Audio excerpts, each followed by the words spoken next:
ଯେତେବେଳେ ମହାତ୍ମା ଗାନ୍ଧୀଙ୍କର ମୃତ୍ୟୁ ହେଲା ସେତେବେଳେ କେନ୍ଦ୍ରରେ କଂଗ୍ରେସ ସରକାର ହିଁ ଥିଲା।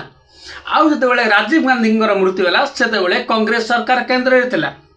ଆଉ ଯେତେବେଳେ ଇନ୍ଦିରା ଗାନ୍ଧୀଙ୍କର ମୃତ୍ୟୁ ହେଲା ସେତେବେଳେ ମଧ୍ୟ କଂଗ୍ରେସ ସରକାର କେନ୍ଦ୍ରରେ ଥିଲା। ସବୁଠୁ ବଡ଼ କଥା, ସଞ୍ଜୟ ଗାନ୍ଧୀଙ୍କର ଯେତେବେଳେ ମୃତ୍ୟୁ ହେଲା ସେତେବେଳେ ମଧ୍ୟ କଂଗ୍ରେସ ସରକାର କେନ୍ଦ୍ରରେ ଥିଲା।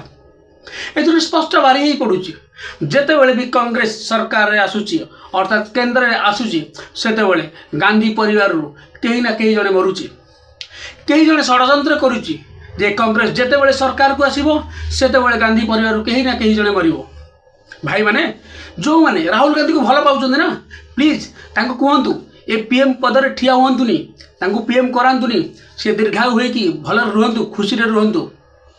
ଆମର ମୋଦି ସରକାର ଅଛି, ମୋଦି ସରକାର ତ 15 ବର୍ଷ କଲାଣି, ସେ ଆହୁରି 100 ବର୍ଷ କରିଦେବ, କିଛି ଅସୁବିଧା ନାହିଁ। ମୋଦିଙ୍କ ହାତରେ ଦେଶ ଭାର ଦେଇଦିଅ। ଆଉ ରାହୁଲ ଗାନ୍ଧୀଙ୍କୁ କୁହ ମୋଦିଙ୍କୁ ସାହାଯ୍ୟ କରନ୍ତୁ, ବିଜେପିରେ ମିଶି ଯାଆନ୍ତୁ, ମୋଦିକୁ ବହୁତ ସାହାଯ୍ୟ କରନ୍ତୁ ମୋଦି ସାର୍ଙ୍କୁ। ଆଉ ରାହୁଲ ଗାନ୍ଧୀ ଆପଣ ପିଏମ୍ ହୁଅନ୍ତୁନି, ଆପଣ ଦୀର୍ଘାୟୁ ହୋଇକି ରୁହନ୍ତୁ। ଆପଣ ଯଦି ସରକାରରେ ଥିଲାବେଳେ ଯେ ଗୋଟେ ପିଏମ୍କୁ ସୁରକ୍ଷା ଦେଇପାରୁନାହାନ୍ତି, ଆଉ ଆପଣ ଦେଶକୁ କ'ଣଟା ସୁରକ୍ଷା ଦେବେ?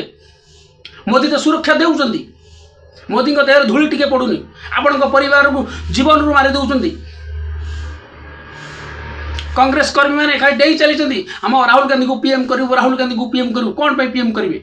ଆପଣ କ'ଣ ରାହୁଲ ଗାନ୍ଧୀଙ୍କ ଜୀବନର ଶତ୍ରୁ? ପ୍ରକୃତରେ ଯଦି ଆପଣ କଂଗ୍ରେସକୁ ଭଲ ପାଉଥିବେ, ପ୍ରକୃତରେ ଯଦି ଆପଣ ଗାନ୍ଧୀ ପରିବାରକୁ ଭଲ ପାଉଥିବେ, ଆପଣ କେବେ ବି କଂଗ୍ରେସକୁ ଭୋଟ ଦେବେ ନାହିଁ। ମୋଦିକୁ ଭୋଟ ଦିଅନ୍ତୁ, ବିଜେପିକୁ ଜିତାନ୍ତୁ, କଂଗ୍ରେସକୁ କୁହନ୍ତୁ ବିଜେପିର ସମର୍ଥକ ହେଉ। ଜୟ ଶ୍ରୀରାମ।